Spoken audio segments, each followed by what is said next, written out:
Caros colegas, caro Luís Montenegro, as minhas felicitações à direção do Grupo Parlamentar pela organização destas jornadas e, em particular, por ter sido tão feliz na forma como nos proporcionou uma reflexão muito importante, trazida por pessoas que têm da vida política, da vida económica nacional, uma visão atenta e crítica e que nos deram a oportunidade de olhar com outro distanciamento para as tendências de longo prazo, para os problemas mais persistentes e estruturais e, nessa medida, para aquilo que é a proposta que o atual Governo disponibiliza ao país de atacar problemas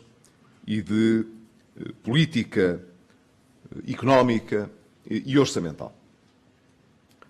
Creio que as jornadas foram muito úteis na avaliação do que representa esse documento e nós não deixaremos, em termos de Partido Social Democrata, de fazer a avaliação final de toda esta informação, de toda esta perspectiva.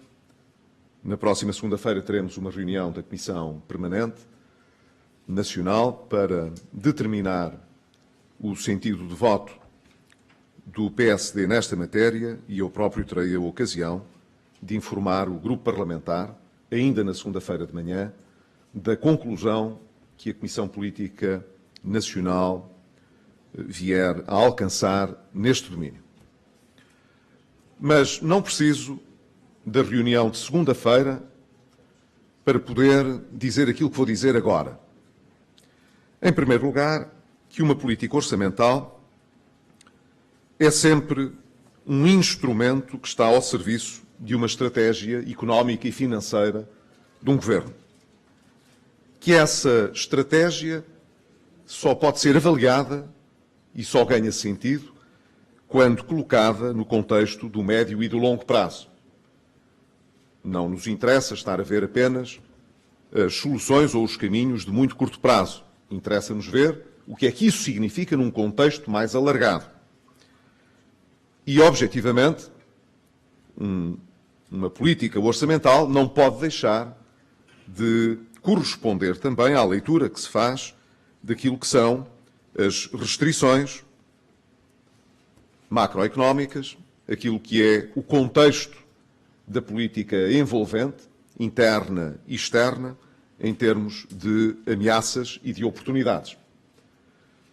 A política orçamental, portanto, não é apenas um conjunto de artigos, de quadros e de medidas discricionárias que se adotem para um determinado ano. É preciso avaliar a estratégia, ver o contexto de médio prazo e, em simultâneo, olhar para a realidade. Ora, desse ponto de vista, parece que salta aos olhos que este orçamento não traduz uma estratégia clara, nem do ponto de vista económico nem financeiro, não parece atender às restrições que temos, às condições reais de que partimos, está totalmente desenquadrada de qualquer perspectiva de médio prazo, parece que só em abril é que a ficaremos a conhecer, juntamente com mais uma nova versão do orçamento.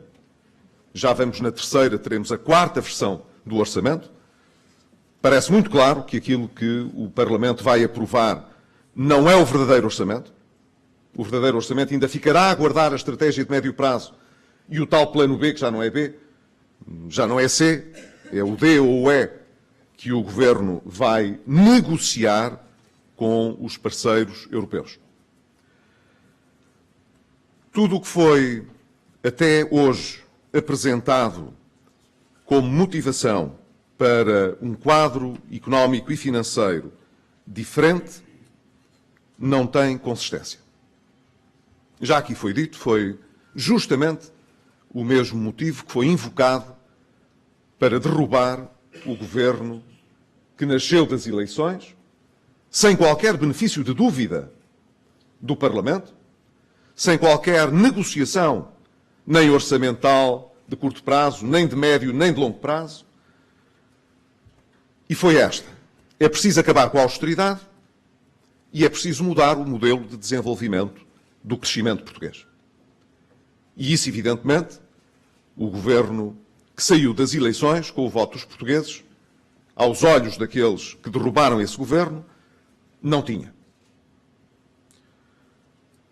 Cabe dizer, o nosso colega Luís Montenegro já o afirmou aqui, e eu subscrevo, a afirmação de que era preciso acabar com a austeridade mais depressa parte de uma premissa errada e infantil. A de que a austeridade existe por opção, por gosto de qualquer governo. Foi um governo socialista que trouxe a austeridade para Portugal em 2010 e 2011 e não foi um governo socialista como o atual que começou a remover a austeridade. Fomos nós, ainda o ano passado. E a prova dos 9 de que a política que executámos em 4 anos foi bem sucedida é que este novo governo socialista não trouxe mais austeridade como aquele que nos antecedeu, começou a sonhar com a remoção mais acentuada, mais rápida da austeridade. Não era essa a nossa proposta, digo sem nenhum receio de perder um único voto no país. Não era essa a nossa estratégia. Porquê? Porque a nossa vontade não era andar mais depressa a remover uma austeridade que foi trazida por más políticas económicas durante muitos anos. Era removê-la com segurança para os portugueses, para que eles não tivessem de passar novamente pelos mesmos problemas, pelos mesmos desafios e pelos mesmos riscos que nós tivemos de gerir depois de 2011. Desse ponto de vista, o argumento de que era preciso acabar com um governo que não queria remover num ano toda a austeridade e de que era preciso ter um governo para ter um orçamento que acabasse com toda a austeridade num ano, acabou com, nesse argumento infantil, com a proposta de orçamento que acabou por ser apresentada. Tem realmente razão o Ministro das Finanças quando se queixa que o orçamento do Governo já foi tudo e o seu contrário. Foi mesmo. Mas não se deveu, evidentemente, à ação da oposição. Deveu-se à vontade e à intervenção do Governo. O Governo já escolheu vários caminhos e muitos deles foram contraditórios entre si. O segundo argumento estava relacionado com a estratégia de desenvolvimento e de crescimento para Portugal. Nós conseguimos, nos últimos anos, depois das maiores dificuldades por que passámos, ver a nossa economia a crescer, embora em termos modestos, mas a crescer, a criar emprego e a reduzir o nível de endividamento global. Junto da economia privada, das empresas e das famílias, e mais recentemente, em 2015, finalmente, do Estado também. Portanto, se estamos a crescer e a criar emprego, com a procura interna a aumentar, com o investimento a não se traduzir em endividamento das empresas, da economia no seu todo. Se o saldo externo ainda aumentou em 2015, como ainda esta semana foi divulgado, então o crescimento que estávamos a registar era equilibrado e apontava na direção saudável e correta. O argumento de que era preciso mudar o governo e mudar o orçamento para poder crescer de um modo equilibrado não colhe. Era isso que já estava a acontecer. Mas não é isso que vai acontecer nem com este governo, nem com este orçamento. Este orçamento traz imprevisibilidade fiscal.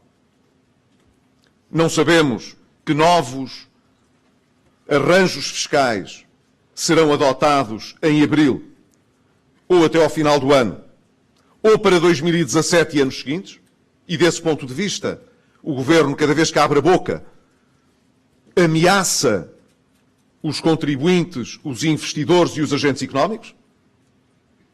Umas vezes percebe que ameaça demais e vem corrigir, dizendo que foi mal interpretado e que não era isso que queria. Noutros casos, vem insistir nas mesmas ideias. A imprevisibilidade fiscal é o primeiro instrumento para trazer menos crescimento e menos investimento. Este orçamento redistribui a austeridade em vez de prosseguir um caminho gradual da sua remoção e, ao redistribuí-la, penaliza com impostos a classe média, as empresas, penalizando, portanto, aquilo que se diz querer promover, que é a procura interna. E este orçamento insere-se numa campanha mais vasta, que tem vindo a ter lugar e que, de certa maneira, está cristalizada nesta política de remoção dos principais marcos de transformação estrutural que nós fizemos nos últimos anos. E com isto, este Governo e este Orçamento estão a dar os sinais errados, quer aos agentes económicos, quer aos contribuintes. Já aqui foi dito, mesmo no painel da manhã, que nós precisamos de atrair mais investimento direto externo. Nós temos-lo dito com grande regularidade. E porquê? Porque não temos um nível de poupança interno suficiente, não temos capitais próprios suficientes nas empresas para que elas investam no crescimento. O Estado tem de ser parcimonioso nos próximos anos para ter uma dívida sustentável. E se não for parcimonioso, os contribuintes pagarão isso com austeridade no futuro e impostos no futuro, e não é isso que nós queremos. Todos os sinais que o Governo tem dado em matéria de atração do investimento externo são errados. Primeiro, quando ameaça as privatizações que foram feitas, dizendo que a bem ou a mal, há empresas que têm de voltar a ser do Estado. E ainda hoje não sabemos se a TAP é do Estado ou não é. Quando sinaliza supostas ilegalidades que impedem que as concessões de transporte urbano possam prosseguir. É caso para dizer, se foram detectadas ilegalidades, que as corrijam. Eu julgo que não há ilegalidades nenhumas. O que há é a vontade de ter um pretexto para anular concursos que foram feitos e que trouxeram investidores externos para Portugal, que iam poupar dinheiro aos contribuintes portugueses, melhorar o serviço e o nível de investimento de empresas que durante anos, cronicamente, apresentaram resultados negativos. E quando o Governo regride na política de reforma de IRC, que tinha sido aprovada, está basicamente a dizer aos investidores que está a alterar, a meio do jogo, as regras que nós tínhamos estabelecido e que tínhamos estabelecido para tornar, do ponto de vista fiscal, Portugal mais competitivo para poder atrair mais investimento. O que este Governo está a dizer é que, na prática, quer afastar esse investimento. Supostamente porque um milagre se poderia realizar, que era o multiplicador orçamental em que o Estado injetava na economia o suficiente para receber em quádruplo da economia. Cada euro investido pelo Estado iria regressar aos cofres do Estado multiplicado por 4.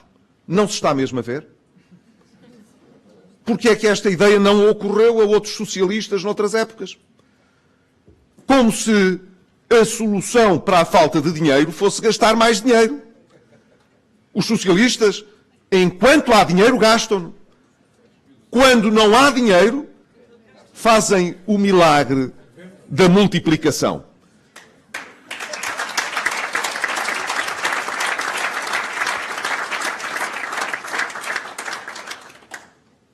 Este orçamento, portanto, não conduz o país para as políticas de médio e de longo prazo que o país precisa. E o país precisa de políticas que atraiam o investimento, que fixem, com base na confiança, a atração de investimento direto externo. Porquê? Porque nós não temos capital suficiente, poupança suficiente, para que a economia possa crescer ao nível daquilo que é necessário. É por isso que os portugueses, parece-me, estão intranquilos e desconfiados com o que se está a passar. E têm boas razões para isso. O clima que se está a criar, os sinais que se estão a dar, são sinais de intranquilidade e avessos à confiança que precisávamos de gerar. O último sinal perigoso que registamos aconteceu ainda esta semana, quando se deu este episódio inédito de um ataque descabelado que um primeiro-ministro fez ao Banco de Portugal, à autoridade independente, ao supervisor independente. O que aconteceu esta semana é inaceitável. Qualquer que seja a questão subjacente às divergências que possam existir entre órgãos de soberania, entre governo e entidades independentes, nada justifica o ataque institucional declarado àquilo que é independente por parte de um governo que sabe que para conduzir a estratégia de desnorte em que mergulhou, precisa de comandar tudo e ter quem lhe obedeça. E quem discordar, a bem ou a mal, tem de mudar, porque o que o governo quer é o que tem de ser prosseguido.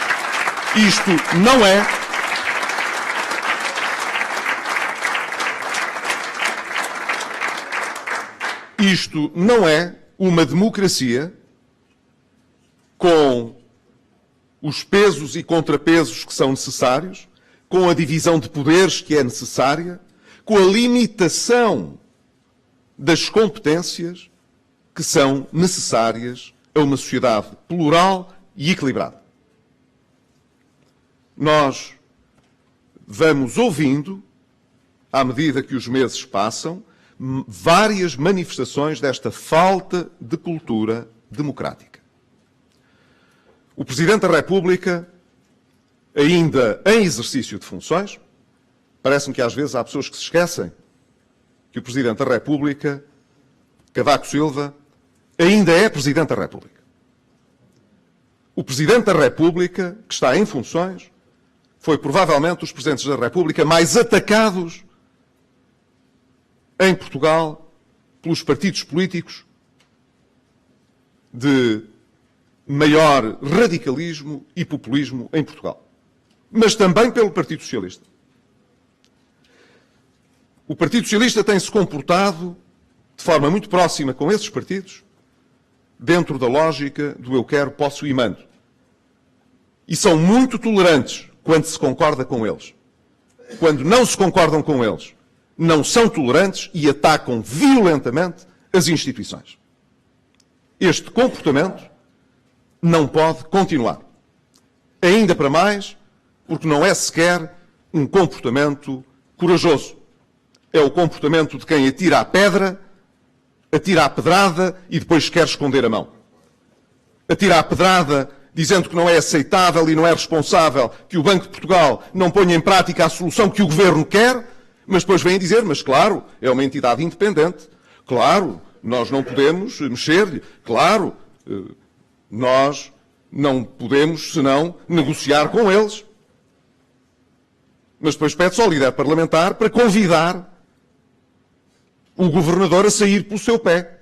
O que é que vamos dizer aos investidores? O que é que vamos dizer aos nossos parceiros europeus?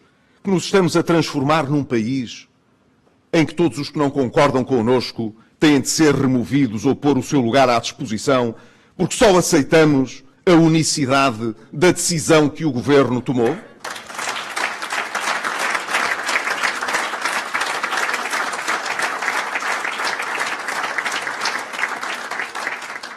Não creio que este tipo de comportamento faça parte do país que nós somos e que queremos continuar a ser.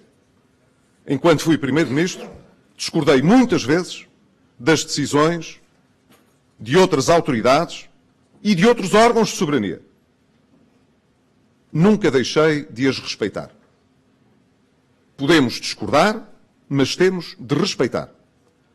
Quem se comporta como este Governo se tem comportado não respeita as instituições e é uma ameaça à confiança no país europeu que queremos ser.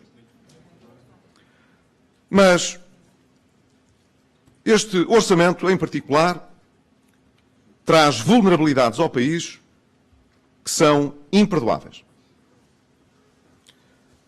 Nós ouvimos, durante as sessões, e ainda hoje de manhã também, os nossos convidados fazerem referência a certas condições favoráveis que poderão estar ao alcance de Portugal, taxas de juro mais baixas historicamente face àquilo que é as emissões de dívidas históricas que o país contraiu, preço do petróleo mais baixo, a possibilidade de ter, do ponto de vista externo, portanto, algumas condições favoráveis, nomeadamente o excesso de liquidez, que poderia encontrar em Portugal um bom refúgio para se poder aplicar.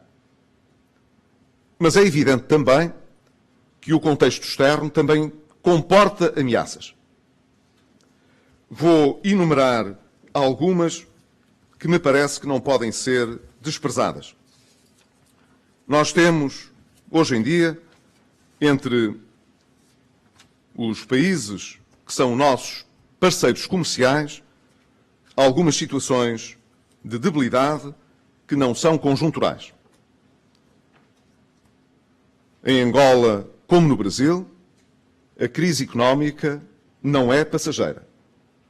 E o impacto que essas crises podem ter sobre as nossas exportações, sobre o nosso produto nacional bruto, na medida em que há empresas portuguesas nessas economias a produzir e a gerar riqueza para Portugal. Mas também a falta de liquidez que investidores desses países hoje sentem e que foram investidores em ativos nacionais e que podem hoje ter necessidade de fazer uma venda desses ativos para realizar liquidez, podem desvalorizar ativos em Portugal também.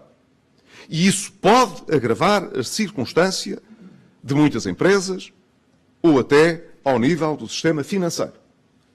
Não é uma situação que deva ser encarada com ligeireza.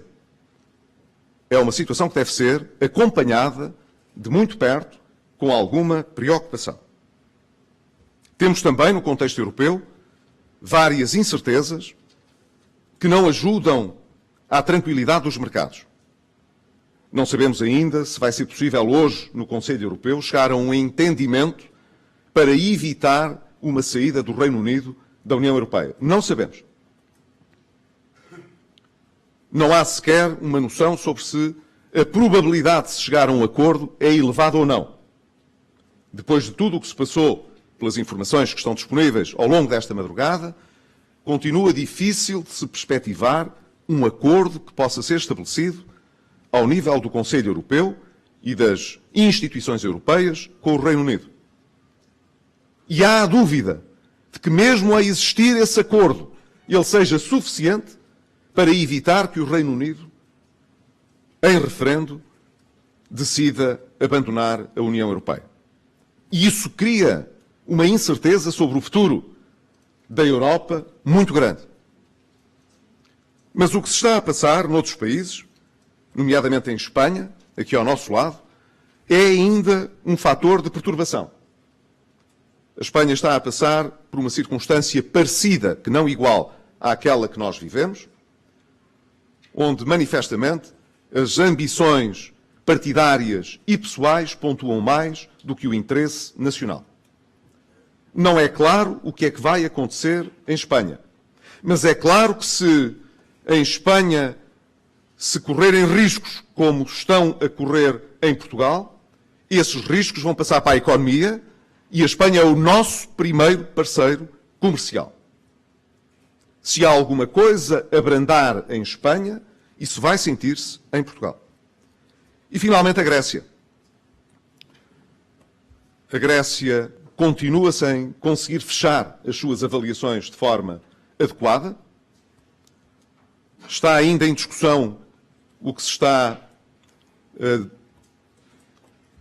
de alguma maneira, procurar aprovar no Parlamento com a reforma das pensões. É compromisso assumido quer com a União Europeia, quer com o Fundo Monetário Internacional, e que, apesar da maioria que existe no Parlamento, tem tido dificuldade em prosseguir. A Grécia, de resto, é um bom exemplo, continua a ser um bom exemplo daquilo que são alternativas que nós não devíamos escolher. A Grécia está num terceiro programa, está criada a convicção de que esse programa não será bem sucedido, e não é por acaso que já andam a circular ideias de sábios que explicam que talvez se deva fazer o bail-in também das dívidas públicas. Mas, mais uma vez, tanta sapiência junta só dá mau resultado. E se esse for o caminho que for seguido, não é só a Grécia que voltará a não ter nenhuma perspectiva de futuro, são vários outros países e a União Europeia no seu todo que poderão ficar em causa. Creio que aqueles que aqui em Portugal enchiam a boca com a necessidade de bater o pé à Europa e aos mercados e de que era preciso acabar com os resgates, renegociar a dívida, deviam corar de vergonha de hoje virem dizer que o Syriza desiludiu e atraiçoou. É exatamente o que se passará cá se esse for o caminho seguido e se essas forças políticas continuarem a determinar as escolhas do Governo.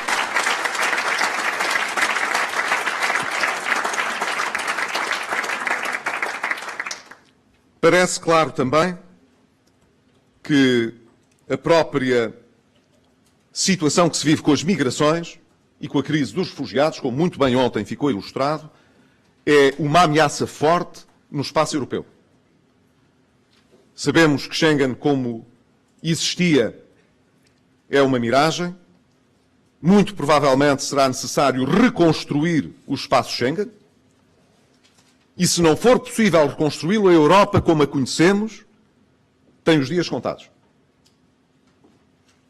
Acreditem, se voltarmos a uma situação mais duradoura, em que as fronteiras voltam a ser erguidas e em que, portanto, pode haver mobilidade de capitais, mas não necessariamente de pessoas e de mercadorias, nesse dia, a Europa, tal como a vemos, o mercado interno, tal como o vemos, deixará de existir. E isso, podendo ser muito interessante para várias forças ou entidades que veem na Europa e no euro um alvo a atingir, a abater, não é para a generalidade dos europeus, não é para nós, um cenário que nos interessa. Se estas ameaças existem e se a crise financeira não está inteiramente debelada, como vimos, voltámos a sentir uma forte instabilidade nos mercados financeiros ainda há pouco tempo, em que os juros da dívida portuguesa dispararam muito acima do que aconteceu com outros países periféricos da zona euro. A pergunta que se põe é esta: não devíamos estar a preparar-nos para nos defendermos de situações adversas, em vez de nos estarmos a oferecer para ir na mesma situação, arrastados pela corrente? Nós, nos 4 anos em que fechámos o programa de assistência, muitas vezes tivemos uma noção precisa de quais eram os problemas que iam acontecer a outros países na zona euro. nomeadamente com a Grécia. E tivemos sempre o cuidado, não foi um acaso, foi o cuidado de, nas negociações que estávamos a desenvolver, podermos sempre aparecer como uma parte da solução estável e confiável, quando outros estavam a parecer inseguros e não merecedores de confiança. Sempre que alguma outra coisa pode correr mal a alguém, todos perdemos, mas há alguns que podem perder menos do que os outros. E quem souber, mesmo nas adversidades, encontrar oportunidades, esses podem mesmo tirar partido até dessa situação.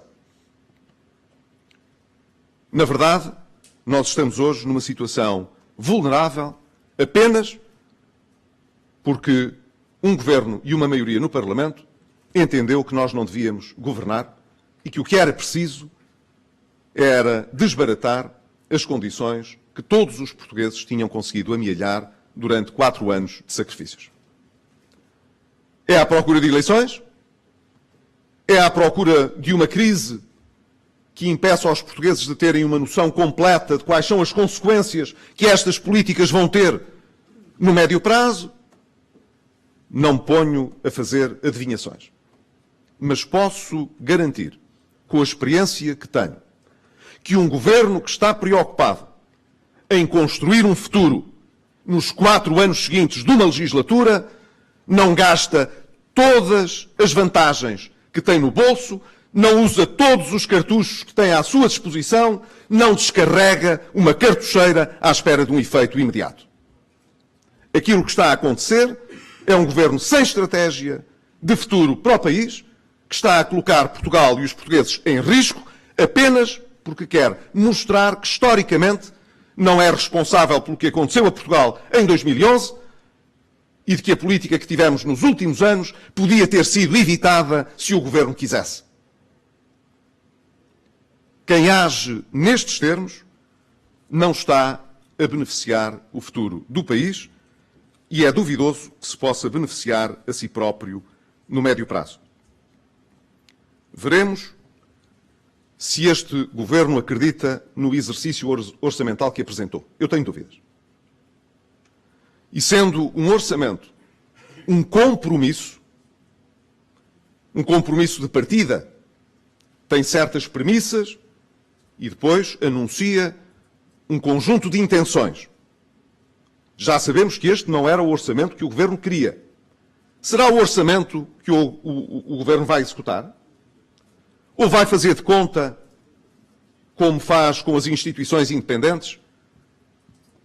Vai fazer de conta com a Comissão Europeia de que ouviu as recomendações, mas seguirá a prática que estava inicialmente prevista? Quando ouvimos o governo, os membros do governo, é esta última a sensação que se fica. Porque aquilo que eles dizem não é o que está de acordo com o que está no orçamento. O orçamento é restritivo agora, nesta versão. Na versão que aí há de vir, daqui a 2 meses, será ainda mais restritivo. Mas quem ouça ao governo dá a impressão que não há impostos, que não vai haver austeridade e que, portanto, a economia vai expandir com estímulo ao consumo. Então há estímulo ou não há estímulo? O orçamento diz que não, os ministros dizem que sim. Tencionam realmente cumprir aquilo que apresentaram ao Parlamento? A dúvida é legítima, porque o discurso, a retórica, não casa com aquilo que é apresentado. As despesas que estão supostamente canceladas, que é como quem diz, as poupanças que se prometeu fazer, são mesmo para fazer? Ou são para Bruxelas ver? Uma parte da receita que lá está prevista vai mesmo realizar-se? Ou, como já aconteceu no passado, teremos um choque de expectativas em que as pessoas, com receio do que vai acontecer, contraem a sua própria procura, seja em termos de consumo, seja em termos de investimento. A ideia que nós temos é de que, em termos de investimento, o país está parado. E quem está nos bancos sabe isto. O país está parado. Os investidores estão à espera de saber se vale a pena investir ou não. E os consumidores estão desconfiados. E quando estão desconfiados, aqueles que podem gastar, não gastam. E o que é que vai acontecer quando voltar a emergir uma dificuldade nos mercados financeiros? Eu presumo que ontem tiveram a oportunidade de analisar esta situação. Todos aqueles que, com aversão ao risco, decidiram vender títulos portugueses, que razão terão ao longo deste ano para os voltar a comprar? Qual é a história que o Governo vai contar para convencer os investidores externos a investir em Portugal e em dívida portuguesa? Não foi por acaso que o Comissário Moscovici veio dizer que era preciso restaurar a confiança no mercado, nos mercados, e que era preciso relançar as reformas estruturais para ter uma economia mais competitiva. O que é que isto significa para quem ouça este Governo? Nacionalizar mais empresas? Reverter mais legislação laboral? Tornar o mercado de trabalho mais rígido? Pôr a CGTP a fazer negociação coletiva e a impor os resultados da sua negociação coletiva a todos os setores da economia? Excluir, portanto, cada vez mais portugueses do mercado de trabalho? Pôr os salários a crescer acima da produtividade para que as empresas possam apresentar cada vez mais dificuldades em ser competitivas e em ter capacidade para crescer? É isto que significa reforma estrutural, relançar e restaurar a confiança nos investidores? Parece-me que é ao contrário. O Governo será, evidentemente, responsabilizado pelo caminho que está a seguir. Creio que é importante poder dizer aos portugueses que o PSD não mudou o seu sentido de responsabilidade, não alterou a visão que tem sobre o país, não mudou de estratégia por estar agora na oposição. A nossa estratégia mantém-se no essencial.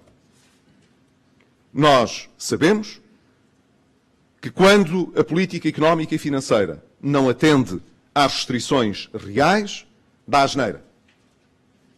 O imediatismo dá asneira. Se estivéssemos, portanto, hoje a apresentar um orçamento de Estado para 2016, os portugueses sabem que as medidas da austeridade não seriam todas removidas este ano. Seriam removidas gradualmente, nos termos que tínhamos proposto. Que por essa razão não precisávamos de andar a aumentar não sei quantos impostos para que uma parte destas medidas pudesse ser removida. As pessoas sabem que estaríamos a apresentar uma solução para a sustentabilidade da segurança social. Porque é preciso garantir àqueles que estão hoje a fazer os seus descontos e a formar os seus direitos de pensionista para o futuro, bem como àqueles que são pensionistas hoje, de que a primeira dificuldade do Estado, e ela está à vista, não se tem novamente de ir às pensões. As pessoas merecem essa consideração e este Governo está a lavar o problema simplesmente varrendo para baixo do tapete, como se ele não existisse. Estaríamos a proceder à avaliação de todas as reformas estruturais que fizemos. Mas estaríamos também a lançar uma segunda vaga de reformas estruturais para dar ainda mais competitividade à nossa economia, apostando no rigor da educação e não ao contrário, na facilidade e no facilitismo que está a pontuar.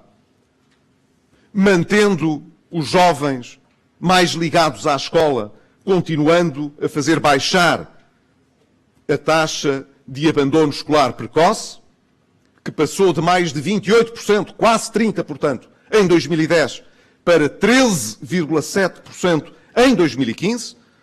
Não há mais sucesso educativo se os jovens não estiverem na escola. E nós conseguimos que eles ficassem mais tempo na escola, por mais tempo, o que é meio caminho para que eles possam ter mais sucesso amanhã. Estaríamos, com certeza, a lutar porque a saúde pudesse apresentar-se aos olhos dos portugueses não apenas como um Serviço Nacional de Saúde devidamente financiado, mas que tivesse também como prestador ainda mais qualidade e mais eficiência, que não fosse à custa dos impostos dos portugueses. Estaríamos a desenvolver um programa de combate às desigualdades sociais, justamente que beberia na educação, na saúde e numa segurança social progressivamente menos assistencialista, mas mais efetiva nos instrumentos que fornece às pessoas para que elas possam sair da pobreza. E estaríamos a dar segurança e previsibilidade aos investidores e a todos aqueles que são os contribuintes no país, dizendo-lhes que o país não pode andar aos solavancos e que de cada vez que mudam os governos nós não podemos andar a regressar ao passado para termos argumento para defender um futuro diferente. A minha convicção é que o país não deixará de olhar para as práticas que hoje estão a ser seguidas de uma forma que eu acho que será muito séria. Quem tratar os portugueses como se eles não soubessem o que se passa, ou fossem falhos de entendimento, equivoca-se profundamente. Nós procuramos tratar sempre os portugueses com transparência e de uma forma adulta. Eu estou convencido que se não nos reconciliarmos com todos os portugueses que tinham votado nos partidos da coligação que liderei, porque senão teríamos tido uma maioria absoluta. No entanto, temos connosco o país, e tivemos nessas eleições, o país que não se resigna, o país que não quer andar para trás, o país que não quer experimentalismos, o país que não quer arrogância nas instituições, o país que quer andar com prudência, mas com audácia. E quase 40% de uma força eleitoral com esta natureza não se pode menosprezar em Portugal. Não é a soma daquilo que parece muitas vezes incompatível que é capaz de traçar uma estratégia de mudança para o país. Nós temos essa capacidade, nós temos essa habilidade e, mais do que isso, nós podemos comprovar que a estratégia que temos é correta. Julgo que, por essa razão, devemos encarar o futuro sem pressa, mas sem desleixo. Sem pressa, porque sempre defendemos a estabilidade. Estabilidade e responsabilidade. O atual governo não tem nenhuma razão para se desculpar com o que vai acontecer. É este governo o inteiramente responsável pelo que acontecer ao nosso país nos próximos anos. E se discordamos do caminho que este governo está a seguir, não deixamos de respeitar, evidentemente, a maioria que suporta o governo no Parlamento. E essa maioria, no fim do mandato, deverá responder pelos resultados. Ninguém acredita em Portugal que esta maioria dure 4 anos. Mas isso não é, evidentemente, por causa do PSD. Vejam as declarações que ainda hoje foram feitas sobre a reestruturação da dívida. O Bloco de Esquerda já avisou. Ou há reestruturação de dívida ou não há acordo para o orçamento de 2017. Já está a prometer uma crise política em fevereiro, a pensar que não pode fazer, como o Syriza fez, a corresponsabilização pela governação. E o Partido Comunista não perdeu 2 segundos. Disse, não é para 2017, é já para 2016. Vamos já discutir o assunto. Não vá alguém adiantar-se neste resultado. Não sei se o Partido Socialista acha que isto ajuda a parecer um partido moderado.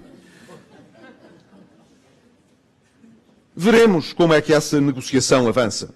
mas qualquer observador independente dirá: avance como avançar, não avança no sentido que o país precisava. Não é quando as coisas se complicam à nossa volta que nós deitamos mais achas para a fogueira, que lançamos e semeamos a instabilidade ou que fazemos as provocações e nos decidimos a deitar pedradas a quem não está de acordo connosco. Fiquem a saber, nós não temos medo de pedradas, nós não temos nem nos deixamos enganar por quem esconde a mão e por quem faz o exercício das sombras. Nós sabemos o que está a passar, opomos-nos ao que se está a passar e continuaremos a dizer aos portugueses que, se não querem o que se está a passar, podem voltar a confiar no PSD.